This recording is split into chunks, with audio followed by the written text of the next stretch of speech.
CAPSI podcast series, Conversations on African Philanthropy.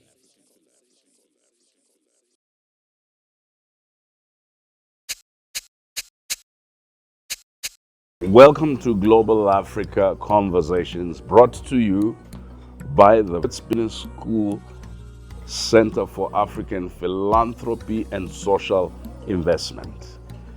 The Global Africa Conversation bring to you global African leaders from different professions, different walks of life, different interests. We have selected feminist leaders, political leaders, entrepreneurs, and NGO leaders who are working on matters of Africa's economic transformation, women's political leadership. This program is normally run by Professor Becky Moyo, who's currently on business leave, and I am standing in for him, and hopefully you will find the replacement half as competent as the main presenter. My name is Brian Tamuka Kagoro, and here we mix humor with seriousness, but we keep it real. Welcome to the Global Africa Conversations. I am Brian Tamuka Kagoro. I'm standing in for Professor Becky Moyo of the Center for African Philanthropy and Social Enterprise at the Wits Business School. I have got surprise guests, so my approach is simple. The guests will tell you who they are, and I have only 1.5 questions for them. Okay. My amazing guest, a phenomenal global leader. Please tell the audience your full names and what you do. Thank you, Brian. I'm Latanya Mapp, and I am currently a Leader in Society Fellow at the University of Chicago, but formerly the CEO and President of Rockefeller Philanthropies, as well as the former CEO and President of the Global Fund for Women, and also an author for the Everyday Feminist. And so it's for me.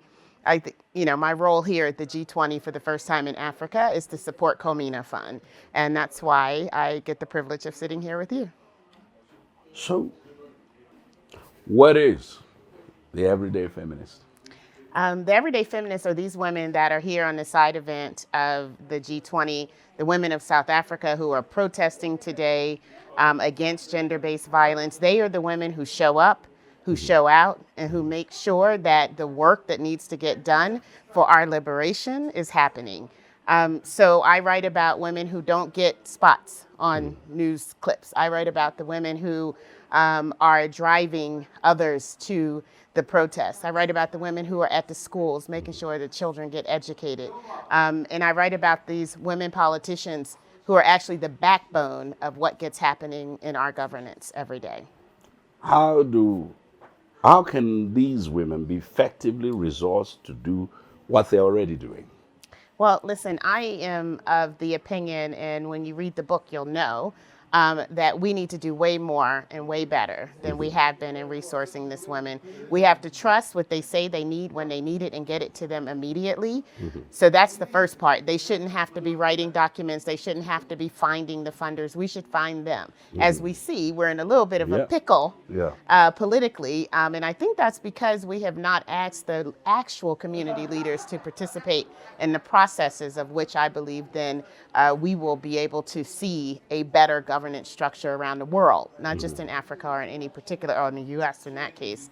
But I do believe that resourcing everyday feminists, resourcing women politicians is something that we have to focus on. We have to be strategic about, and we have to do a lot better at asking them what they need in the moment. What should philanthropy change? I think this assumption that philanthropy can figure out from where they sit what is required at the moment. I think we have to try to change our tune a little bit and figure out how we can be more accessible to the people who are changing and transforming the sectors that we all care about. So that is, it's a little tweak, in my opinion. When you have resources to tweak your organizations, then you should tweak them to be able to respond to and communicate with communities that they assist, as opposed to the other way around. Finally, everybody's been talking about sustainability. The struggle is getting deeper. The anti-rights, anti-gender, there are all sorts of movement. There's now even policy support for some of this, what we thought were fringe elements. And clearly, the war chest needs to be deeper, broader, more accessible. What's possible? What should be done? What kind of tools, mechanisms? Well, first, I think, Brian, and probably most importantly, is that we can't forget the plan, the strategy. I don't think that particularly women, feminists, leaders should respond to every little thing that's happening. This morning, there's something about, human rights offenses for equity.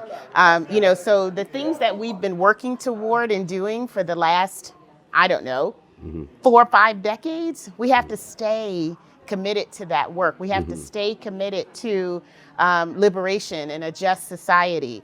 And that allows us to then hear all of these chaotic things that are happening, but be very strategic about how we continue to move on the plan. A lot of this is meant to throw us off track. And I think we have to be very careful right now that it doesn't do that. And I know that there's issues of resources. I know there's issues of requiring rest, right now.